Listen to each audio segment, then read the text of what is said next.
Bukod sa Visayas, mabibili na rin ng 20 pesos kada kilong bigas sa ilang Kadiwa stores sa Metro Manila simula sa Biyernes, May 2. Ayon sa Department of Agriculture, makakabili niyan sa ilang Kadiwa Center sa Quezon City, Maynila, Marikina, Las Piñas, Navotas at Valenzuela.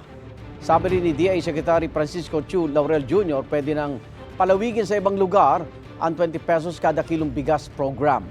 Maaari raw sumali sa pilot testing ang mga LGU na sumuporta sa National Food Security Emergency on Rice noong Pebrero, kung kailan sinimulang ibenta sa 33 pesos kada kilo ang buffer stock na bigas ng National Food Authority.